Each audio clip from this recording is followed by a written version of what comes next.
संत नागेबाबा पतसंस्थेच्या मुख्य शाखेत एक अत्यंत प्रेरणादायक आणि गौरवमय कार्यक्रम पार पडला। यावेळी डॉक्टर ऐश्वर्या यांचा शाल आणि श्रीफळ देऊन सत्कार केला। डॉक्टर ऐश्वर्या यांना MBBS होण्यासाठी कडूभाऊ काळे यांच्या संत नागेबाबा पतसंस्थेने कर्ज दिलं होतं आणि त्यांच्यासाठी असलेल्या FMG फॉरेन मेडिकल ग्रॅज्युएट परीक्षेत त्यांनी पहिल्याच प्रयत्नात यश प्राप्त केले आहे। आता त्या भारतात डॉक्टरी सेवा देणार आहेत। कार्यक्रमात नागेबाबा पतसंस्थेचे अधिकारी यशवंत मिसाळ, दिलदार शेख, मोहन वागडकर, कामिनी बोरुडे, गोरख फुलारी आणि हनीफ शाह यांच्यासह इतर मान्यवर उपस्थित होते। माननीय श्री गोरख फुलारी आणि हनीफ शाह यांच्या प्रमुख उपस्थितीत डॉक्टर ऐश्वर्या यांचा सत्कार करण्यात आला आणि त्यांच्यासाठी शुभेच्छा दिल्या। डॉक्टर ऐश्वर्या यांच्या यशस्वी प्रवासामुळे विद्यार्थ्यांना शिक्षणाच्या क्षेत्रात एक प्रेरणा मिळाली असून या कार्यक्रमाने समाजाच्या सर्वांगीण विकासासाठी एक महत्त्वाचा टप्पा गाठला आहे, असे उपस्थितांनी सांगितले।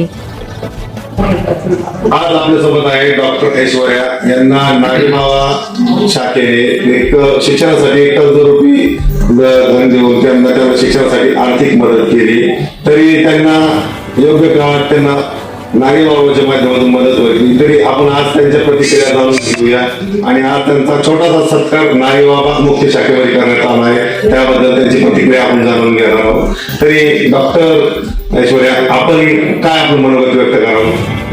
नमस्ते, मी डॉक्टर ऐश्वर्या रामदास शिंदे, महिला।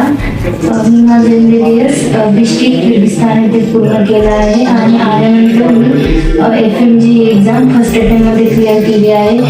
आणि मला ज्यावेळेस शिक्षणासाठी हेल्प हवी होती पैशांची, त्यावेळेस नागेबाबाने मला हेल्प केली होती आणि आज त्यांनी माझा इथे सत्कार केला, त्याबद्दल त्यांचे आभारी आहे मी। थँक्यू। आणि FMG जी आपण परीक्षा दिली आहे, तरी त्या परीक्षेसाठी स्ट्रगल कसा झाला आपला आणि सध्या पुढे नियुक्ती आहे?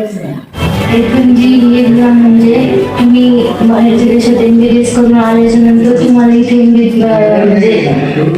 तुम्ही इथं प्रॅक्टिस करण्यासाठी ती एक्झाम द्यावं लागते, नाहीतर तुम्ही प्रॅक्टिस नाही करू शकत। आणि ती एक्झामसाठी माझा स्ट्रगल खूप जास्त स्ट्रगल होता माझा। मी लास्ट इयरला असताना माझे वडील डॉक्टर रामदास शिंदे यांचा ॲक्सिडेंटमध्ये डेथ झाली होती। त्यानंतर मी त्यावेळेस लास्ट इयरला होते।